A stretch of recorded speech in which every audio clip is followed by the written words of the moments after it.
Hello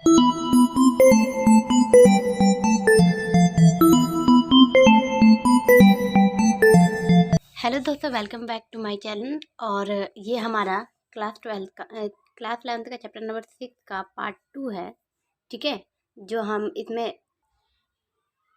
जिसमें हम न्याय सक्रियता के बारे में पढ़ेंगे। ठीक है, तो हम पढ़ना शुरू करते हैं। पहले वाले, अगर आपने पार्ट 1 नहीं देखा है तो प्लीज़ आप उस वीडियो को जाके देखिए, उसके बाद आपको ये समझ में आ जाएगा अच्छी तरह से। ठीक है, तो हम पढ़ते हैं क्या है इसमें।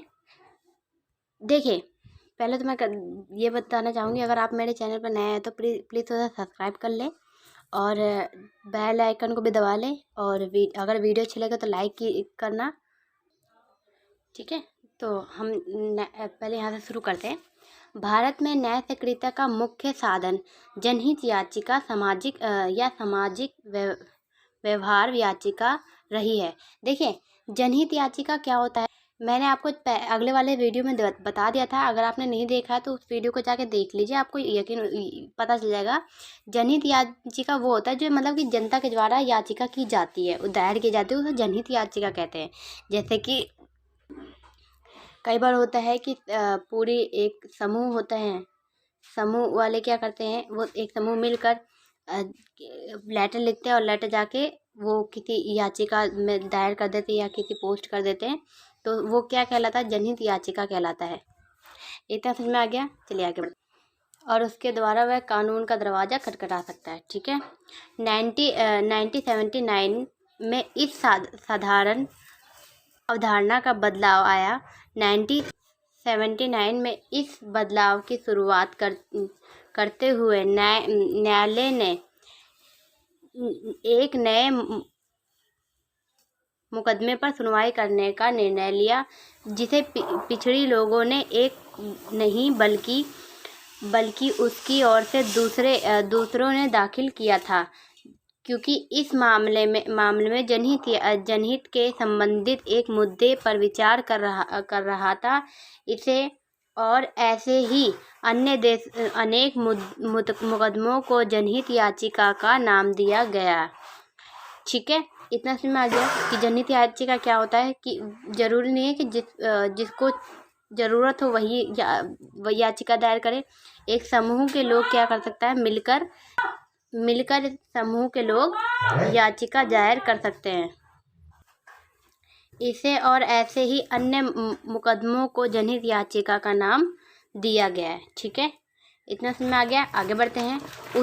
उसी समय सर्वोच्च न्यायालय के कैदियों के अधिकार का संबंधित मुकदमे पर भी विचार किया गया।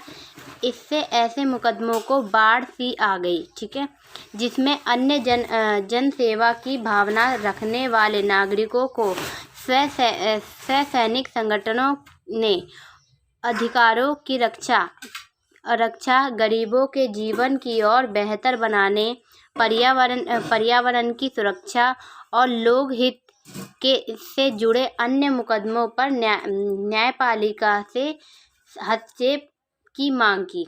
जनहित याचिका न्यायिक सक्रियता का सबसे बड़ा साधन हो सकता है। ठीक है, यह है जनहित याचिका। ठीक है, जनहित याचिका है ये।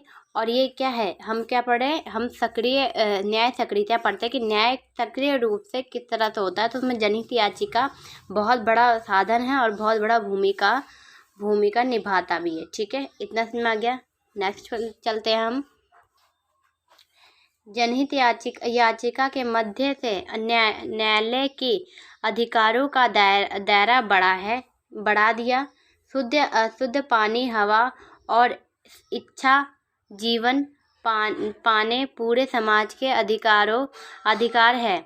ठीक है, न्यायालय का मानना है कि समाज का सदस्य रूप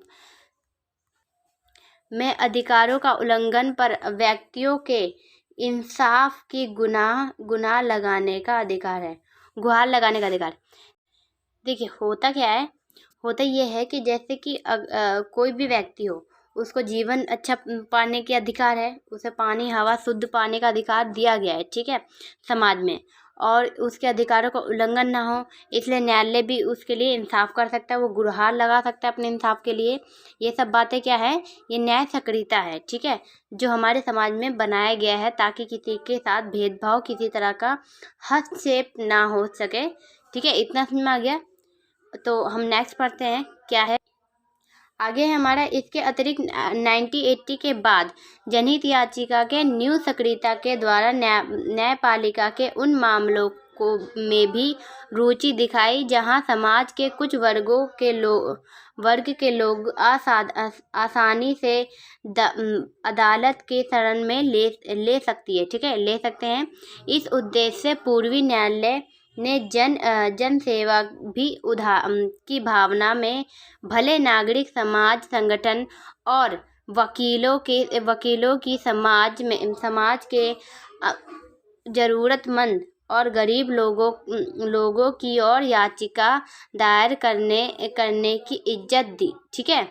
इतना आई होप आप सबको समझ में आ गया हो। ये हम जनहित याचिका पढ़े, उसमें क्या क्या दे रखा है, ठीक है। 1980 में और 1978 में 1977 में क्या हुआ, 9 में क्या हुआ, ये भी हमने पढ़ लिया, ठीक है। आपको समझ में आ गया होगा जनहित न्याय सक्रियता होता क्या है। अगर नहीं समझ में आया तो वीडियो दोबारा देख लीजिए, आपको समझ में आ जाएगा, ठीक है। नेक्स्ट चलते हैं। देखिए नेक्स्ट है हमारा न्यायपालिका के और अधिकार, ठीक है। न्यायपालिका भी बन गया, अधिकार भी होना चाहिए, हर इंसान के पास भी अधिकार है, ठीक है।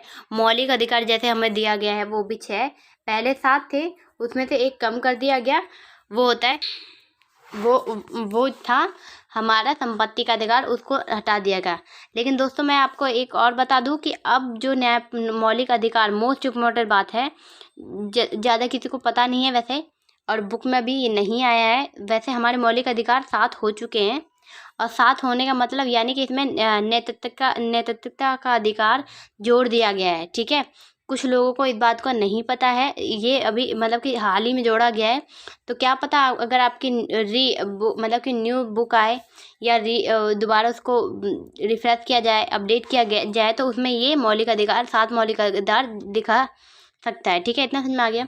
चलिए आगे बढ़ते हैं हम कि हम अधिकार के बारे में पढ़ रहे थे कि पहला, यह अनेक रिट जैसे बंदी पक्षीकरण, परमादेश आदि जारी करने मौलिक अधिकारों को फिर से स्थापित कर सकता है, ठीक है। हमने पहले ही पढ़ लिया था ये रिट वगैरह और न्याय बंदी प्रतिष्ठितीकरण, ठीक है, परमादेश, इन सबको हमने पढ़ चुके हैं। अगर आपने पहले वीडियो नहीं देखा तो आप उस वाले को देख लीजिए, और चैप्टर नंबर 2 को भी देख लीजिए, बहुत इम्पॉर्टेंट है, उसमें सब चीज़ विस्तार से दिया गया है, ठीक है। आगे देखिए, उच्च न्यायालयों को भी ऐसी रिट जारी करने की शक्ति है, ठीक है। मैंने पहले ही बता दिया वो पहले वाले वीडियो में कि उसको भी मतलब वो रिट जारी कर सकता है अगर आप किसी के भी मौलिक अधिकार को हनन पहुंच रहा है तो। इतना समझ में आ गया। नेक्स्ट है हमारा दूसरा, सर्वोच्च न्यायालय किसी भी कानून और गैर संवैधानिक घोषित कर उसे लागू होने से रोक सकता है। यदि कोई कानून बनता है, अगर वो न्यायालय ने कह दिया वो गैर कानूनी है, तो वो नहीं लागू होगा। इतना समझ में आ गया। नेक्स्ट चलते हैं। अब इसमें पढ़ेंगे न्याय पुनर्लोकन यानी दोबारा से करना, कोई भी चीज़ दोबारा करना उसे पुनर्लोकन कहते हैं, ठीक है। तो चलिए हम पढ़ते हैं कि पुनर्लोकन क्या होता है। सर्वोच्च न्यायालय की सबसे महत्वपूर्ण शक्ति संभाव्यता न्यायिक पुनर्लोकन की शक्ति है, ठीक है। न्यायिक पुनर्लोकन का अर्थ है कि सर्वोच्च न्यायालय किसी भी कानून को संवैधानिक जांच कर सकता है, और यदि वह संविधान के प्रावधानों के विपरीत हो तो न्यायालय उसे गैर संवैधानिक घोषित कर सकता है, ठीक है। इतना समझ में आ गया। यानी कि अगर वो जैसे कोई कानून बनता है, ठीक है, और वो कानून जनता के खिलाफ है, तो क्या होगा कि वो उसको गैर मतलब कि संवैधानिक घोषित कर सकता है और उसको वापस रद्द कर सकता है, ये बात है, ठीक है। इतना समझ में आ गया। नेक्स्ट चलते हैं, आगे है संविधान में किसी भी न्यायिक पुनर्लोकन शब्द का प्रयोग नहीं किया गया, ठीक है। लेकिन भारत में संविधान लिखित है और इसमें दर्ज है कि मूल अधिकार के विपरीत होने पर सर्वोच्च न्यायालय किसी भी कानून को निरस्त कर सकता है। इन तथ्यों के कारण भारत में संविधान में न्याय पुनर्विलोकन शब्द का प्रयोग न हो सकता, पर शक्ति सर्वोच्च न्यायालय को प्राप्त है। ठीक है, भले ये शक्ति दर्ज नहीं है पुनर्विलोकन, लेकिन उसको ये शक्ति प्राप्त है। ठीक है, वो कर सकता है। अगर असंवैधानिक है, गैर संवैधानिक है, तो उसे गैर संवैधानिक घोषित कर देगा और वो कानून नहीं बनेगा। ठीक है, जो भी समस्या हो, जो भी मतलब कि कानून हो, जो भी नियम हो, अगर उस न्यायालय को लगता है कि वो संविधान के खिलाफ है, तो उसको क्या कर सकता है, वो रद्द कर सकता है। इतना समझ में आ गया। नेक्स्ट आगे है हमारा न्यायपालिका के संसद। ठीक है, न्यायपालिका संसद के 2 सदन होते हैं, मैंने पहले बता दिया। एक होता है लोकसभा और एक होता है राज्यसभा। ठीक है, हमने चैप्टर नंबर 5 में पढ़ चुके हैं ये बात। ठीक है, उसके अंतर भी पढ़ चुके हैं। अगर आपको पढ़ना है तो उसमें आप जाके देख लीजिए। ठीक है, आपको क्लियर हो जाएगा। उसके बाद आपको पता भी होगा कि संसद के 2 सदन होते हैं और जो सरकार के 3 अंग होते हैं। सरकार के 3 कौन कौन से होते हैं? न्यायपालिका, कार्यपालिका और विधायपालिका। ठीक है, चलिए, न्यायपालिका के अधिकार के मुद्दे पर तो सक्रिय दिखाई है। राजनीतिक व्यवहार बर्ताव में संविधान को ठेस न दिखाने की सक्रियता पर भी अंकुश लगाया। ठीक है, इस कारण जो विशेष पहले न्यायिक पुनर्विलोकन के दायरे में नहीं थे, उन्हें भी अर्थ इस में दर्ज कर लिया गया है। ठीक है, अब देखिए, ऐसा है कि जो चीज़ इसमें दर्ज नहीं थी, न्याय पुनर्विलोकन में दर्ज नहीं थी, उसे भी दर्ज कर लिया गया है। क्यों? क्योंकि जो न्यायालय है वो इंसाफ चाहता है। ठीक है, इंसाफ चाहता है, और वो बना ही इसलिए है कि वो दूसरे के साथ इंसाफ कर सके, जनता के हित में काम हो सके और जनता के लिए काम हो सके। ठीक है, न्यायालय एक इंसाफ दिलाने वाला ही क्या कहते हैं, संस्था है या घर है, इतना समझ लीजिए। ठीक है, आपको पता है न्यायालय क्या है, लेकिन मैं आपको एक उदाहरण दे रही हूँ कि न्यायालय का काम यह है और उसको यही करना चाहिए। इतना समझ में आ गया। नेक्स्ट आगे है, भारत में संविधान शक्ति के सीमित बंटवारे तथा अवरोध और संतुलन एक महीन सिद्धांत पर आधारित है। ठीक है, इसका मतलब है कि सरकार के प्रत्येक अंग का एक स्पष्ट कार्य क्षेत्र है। मैंने बताया ना, सरकार के 3 अंग होते हैं, याद रखिएगा। ये उन्हीं की बात कर रहा है, यानी न्यायपालिका, कार्यपालिका और विधायपालिका। ठीक है, आगे देखते हैं। संसद कानून बनाने और संविधान का संशोधन करने में सर्वोच्च है। ठीक है, कार्यपालिका उसे लागू करने तथा न्यायपालिका विवादों को झुलाने और उसको सुनिश्चित करने में सर्वोच्च न्यायालय की क्या बनाए गए नए कानून संविधान में अनुरूप है। ठीक है, इतना समझ में आ गया। देखिए, अब ये हमारी बात किसका कर रहा है, ये सर्वोच्च न्यायालय, उच्च न्यायालय की बात कर रहा है कि वो क्या क्या कर सकते हैं। ठीक है, आगे देखिए, स्पष्ट कार्य विभाजन के बावजूद संसद और न्यायपालिका तथा कार्यपालिका और विधायपालिका के बीच टकराव भारतीय राजनीति के विशेषता रही है। ठीक है, अब देखिए, इसमें ये कहा गया है कि इन सब के बीच शक्तियों का बंटवारा है, यानी सबको अलग अलग शक्तियाँ दी गई है, लेकिन फिर भी इन सब में टकराव रहता है। ठीक है, वो कहा गया है इसमें। इतना समझ में आ गया आपको। आगे देखिए आपकी स्क्रीन पे, हमें संपत्ति और अधिकार की संसद की संविधान की संशोधित करने में शक्ति के संदर्भ में संसद और न्यायपालिका के बीच हुए टकराव का पिछले उल्लेख किया है। ठीक है, हमने पहले ही उल्लेख कर लिया है। ठीक है, इतना समझ में आ गया कि उन टकराव होना ही होना है, ठीक है। वो 3 अंग है और क्या करते हैं, एक कानून बनाता है, एक पारित करता है और एक पर जांच करके उसे लागू करता है, ठीक है। लेकिन फिर भी टकराव रहती है, ठीक है। किसी ऐसा लगता, उनको ये लगता है कि किसी को शक्ति ज़्यादा मिली है, किसी को शक्ति कम मिली है, लेकिन ऐसा नहीं है। फिर भी ये टकराव ऊंच नीच तो होता ही रहता है, ये बात है, ठीक है। चलिए आगे बढ़ते हैं। आगे है संविधान लागू होने के तुरंत बाद संपत्ति के अधिकार पर रोक लगाने की संसद की शक्ति पर विवाद खड़ा हो गया। देखिए, जब संविधान लागू हुआ था तो संपत्ति का अधिकार किसने रोका था? न्यायपालिका ने रोका था। और उसके रोकने के कारण ही मतलब क्या हुआ था, विवाद खड़ा हो गया था। मैंने आपको पहले बता दिया था कि 7 मौलिक अधिकार थे, अब 6 हो गए, लेकिन अब फिर से 7 हो गए हैं, ठीक है। उसमें नैतिक का अधिकार जोड़ा गया। ये मत सोचना संपत्ति का अधिकार ये नहीं जोड़ा गया और ना ही जोड़ेगा, ठीक है।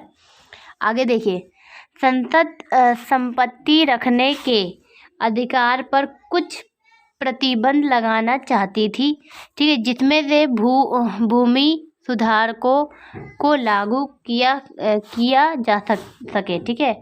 न्यायालय ने सक्रिय दिया कि संसद मौलिक अधिकार को संपत्ति नहीं कर सकती, ठीक है, सीमित नहीं कर सकती। लेकिन सीमित हो गई, 6 अधिकार है, 6 ही रहेंगे, ठीक है। मतलब 6 अधिकार उन्होंने बना दिया और आगे बनाएंगे, लेकिन संपत्ति का अधिकार नहीं जुड़ेगा। इतना समझ में आ गया। आगे देखिए, संसद ने तब संविधान को संशोधित करने का प्रयास किया, लेकिन न्यायालय ने कहा कि संविधान में संशोधन के द्वारा भी मौलिक अधिकार की संपत्ति सीमित नहीं किया जा सकता, ठीक है। कितने भी संशोधित करना हो तो लेकिन उसे सीमित नहीं कर सकते, ठीक है। इतना समझ में आ गया। नेक्स्ट चलते हैं हम। नेक्स्ट हमारा कुछ मुद्दे हैं जिसमें संसद और न्यायपालिका के बीच विवाद होता रहता है, ठीक है। पहला है निजी संपत्ति के अधिकार का दायरा क्यों है, ठीक है, दायरा क्या है, ठीक है। दूसरा, मौलिक अधिकारों को सीमित प्रतिबंध समाप्ति करने के लिए शक्तियाँ का दायरा क्या है, ठीक है। उसके बाद है संसद द्वारा संविधान संशोधन करने की शक्ति का दायरा क्या है, ठीक है। ये सब क्या है, ये मुद्दे हैं जिस पर संसद और संविधान न्यायपालिका के बीच विवाद उठता रहता है, ठीक है।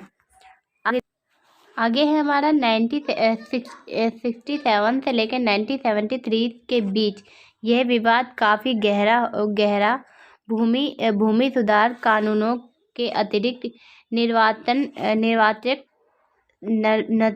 नजरबंदी कानून, नौकरियों के आरक्षण संबंधी कानून, सार्वजनिक उद्देश्य के लिए निजी संपत्ति के अधिग्रहण संबंधी नियम और अधिगृहित निजी संपत्ति के मुआवजे संबंधों कानून आदि के कुछ उदाहरण हैं, ठीक है, जिन पर विधायपालिका और न्यायपालिका के बीच विवाद होता है, ठीक है। विवाद होता ही रहता है। आपसे कभी भी पूछा जाए तो आप ये 5 टॉपिक जो हमने ऊपर पढ़े हैं वो और ये लिख देंगे, ठीक है। इतना समझ में आ गया। चलिए आगे बढ़ते हैं।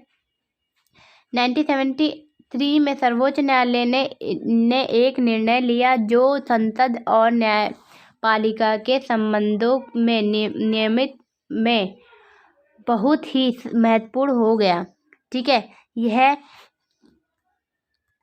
केशवानंद भारती का मुद्दा था, ठीक है। केशवानंद भारती का मुद्दा जो था बहुत बड़ा था, ठीक है। आपको पता होगा केशवानंद भारती का क्या मुद्दा था, ठीक है। नहीं पता तो मुझे बता देना, मैं आपको बता दूंगी। इसमें आगे पढ़ते हैं हम के रूप में संबंधित हो। इस मुद्दे में आप इसमें पढ़ेंगे भी कि क्या है क्या नहीं है, लेकिन अगर आपको नहीं पता तो आप मुझे बता दीजिएगा, मैं आपको डिटेल में बता दूंगी, ठीक है। मुद्दे में न्यायपालिका के निर्णय दिया कि संविधान का एक मुख्य ढांचा है और संसद सहित कोई भी उस मूल ढांचे के छेड़छाड़ नहीं कर सकता, ठीक है। जो मतलब कि इसमें यही बात कही गई है कि जो क्या केशवानंद का मुद्दा था उसमें यही था कि संविधान को एक मूल ढांचा के रूप में बना दिया गया जिस पे छेड़छाड़ नहीं कर सकते, यही था। अगर आपको नहीं पता तो मैं और डिटेल में आपको समझा दूंगी, ठीक है। संविधान संशोधन द्वारा किसी भी मूल ढांचे की बदलाव नहीं हो सकता। न्यायालय ने दो और काम किए, ठीक है। संपत्ति के अधिकार को विवादास्पद मुद्दे के बारे में न्यायालय ने कहा कि यह मूल ढांचे का हिस्सा नहीं है, इसलिए उस समुचित संबंधी लगाया जा सकता है, प्रतिबंध लगाया जा सकता है। दूसरा, न्यायालय ने यह निर्णय करने का अधिकार अपने पास रखा कि कोई मुद्दा मूल ढांचे का हिस्सा है या नहीं है, ठीक है। यह निर्णय न्यायालय द्वारा संविधान की व्याख्या करने की शक्ति में सर्वोमित उदाहरण है, ठीक है। अब क्या है, पहला उन्होंने कहा कि जो भी निर्णय होगा वो मूल न्यायालय लेगा, ठीक है। अगर वो मूल ढांचे का हिस्सा है नहीं है वो न्यायालय बताएगा। दूसरा, उससे कोई छेड़छाड़ नहीं करेगा, ये है, ठीक है। इतना समझ में आ गया। तो आपका ये ख़त्म हो गया, चैप्टर ख़त्म हो गया आपका। और इसमें कुछ खास नहीं है। मिलती हूँ आपसे अगले वीडियो में। अगर मेरी वीडियो पसंद आई हो तो लाइक करें, और अगर मेरे चैनल पर आप नए हैं तो प्लीज़ सब्सक्राइब कर लें, ठीक है। कुछ ना समझ में आया तो प्लीज़ मुझे कमेंट करके बता दें।